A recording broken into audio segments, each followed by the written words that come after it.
এই ভাতিজা, Yeah. চলো একটা গাড়ি কিনতে যাবো। ও আঙ্কেল, কি গাড়ি কিনবা তুমি?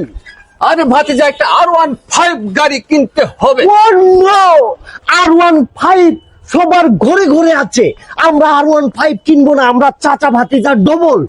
আমরা গাড়ি কিনবো R110। ইয়েস, তাই চলো হবে তাহলে ভাতিজা। যাওয়া যাক। এই জাস্ট ওয়েট।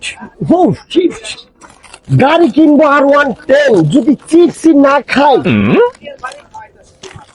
ও নো, চাচা তুমিও খাও, 10টা টাকা দাও। 10 টাকা মাত্র? হ্যাঁ, আচ্ছা দিচ্ছি। টাকা দাও।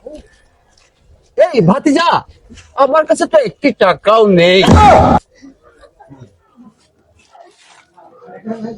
গাড়ি বলে কিনবে তুমি, একটিও নাই, একটিও দিয়ে পাবো না। কি জ্বালা করলাম, জলদার ভাই, এটা আমার টাকা।